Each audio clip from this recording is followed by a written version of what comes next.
Hi, I'm Andrew Hosmer, Mayor of Laconia. I'm honored to be participating in Laconia Reads today. I haven't read Tom Sawyer since high school, and I'll be reading today from chapter 1.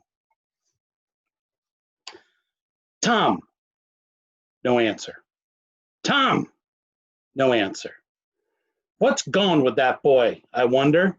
You, Tom, no answer. The old lady pulled her spectacles down and looked over them about the room. Then she put them up and looked out under them.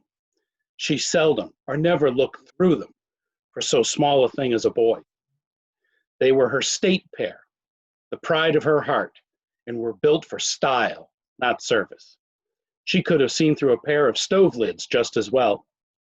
She looked perplexed for a moment and then said, not fiercely, but still loud enough for the furniture to hear, "Well, if I get hold of you, I'll..." She did not finish, for by this time she was bending down and punching under the bed with the broom, and so she needed to breathe to punctuate the punches. She resurrected nothing but the cat. I never did see the beat of that boy. She went to open the door and stood in it and looked out among the tomato vines and gypsum weeds that constituted the garden. No Tom. So she lifted up her voice at an angle calculated for distance and shouted, "You, Tom!" There was a slight noise behind her, and she turned just in time to seize a small boy by the slack of his roundabout and arrest his flight. "There! I might have thought of that closet. What you been doing in there?" "Nothing."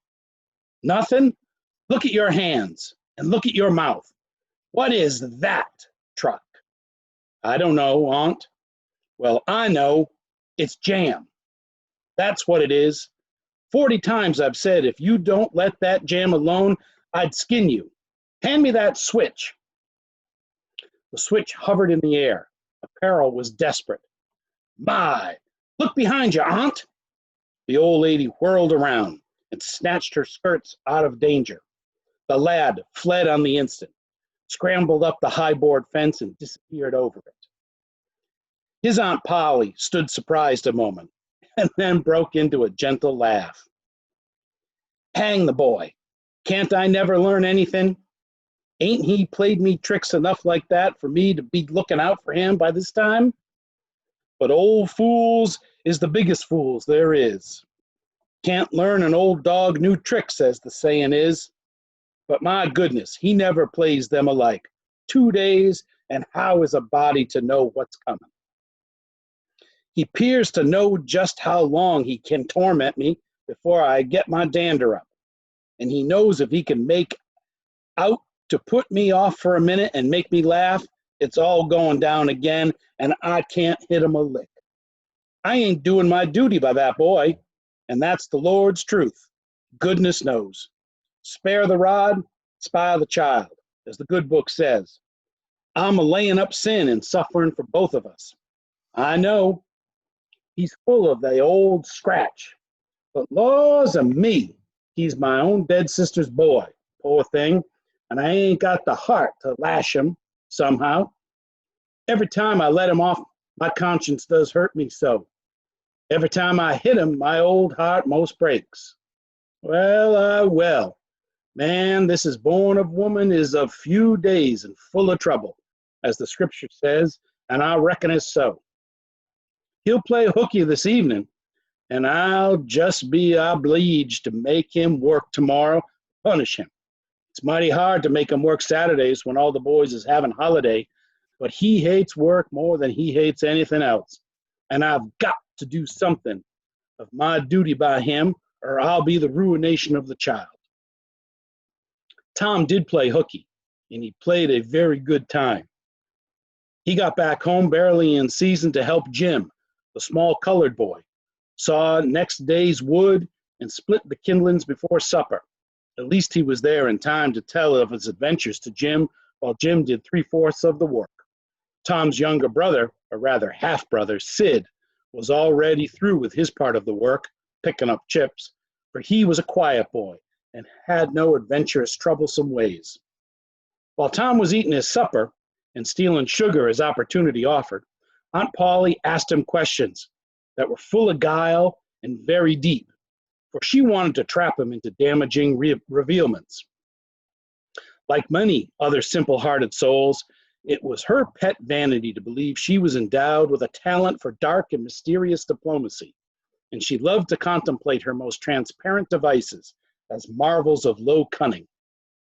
Said she, "Tom, it was middling warm in school, won't it?"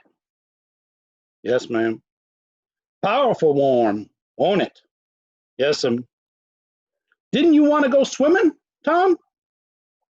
A bit of scare shot through Tom, a touch of uncomfortable suspicion. He searched Aunt Polly's face, but it told him nothing. So he said, "No, ma'am." "Well, not very much." The old lady reached out her hand and felt Tom's shirt and said, "But you ain't too warm now, though."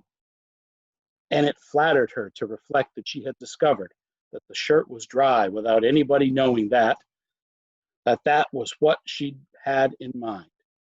But in spite of her, Tom knew where the wind lay now, so he forestalled what might be the next move. "Some of us pumped up our heads. Mine's damp yet, see?" Aunt Polly was vexed to think she had overlooked that bit of circumstantial evidence and missed a trick. Then she had a new inspiration. "Tom, you didn't have to undo your shirt collar where I sewed it up to pump up your head, did you? Unbutton your jacket." The trouble vanished out of Tom's face. He opened his jacket. His shirt collar was securely sewed. "Bother? Well, go along with you. I'd make sure you'd play hooky and been a swimming. But I forgive ye, Tom. I reckon you're a kind of singed cat, as the saying is. Better'n you look this time." She was half sorry her sagacity had miscarried, and half glad that Tom had stumbled into obedient conduct for once. But Sidney said, "Well, now, if I didn't think you sewed his collar with white thread, but it's black." "Why, I did sew it with white, Tom." But Tom did not wait for the rest. As he went out at the door, he said, "Siddy, I'll lick you for that." In a safe place, Tom examined two large needles, which were thrust into the lapels of his jacket and had thread bound about them. One needle carried white thread, the other black. He said, "She'd never noticed if it hadn't been for that Sid. Confound it! Sometimes she sews it with white, sometimes she sews it with black. I wish Jiminity she'd stick to one or the other. I can't keep the run of 'em, but I bet you I'll lamb Sid for that. I'll learn him." He was not the model boy of the village. He knew the model boy very well, and it loathed him. And that's the conclusion of my passage. Enjoy.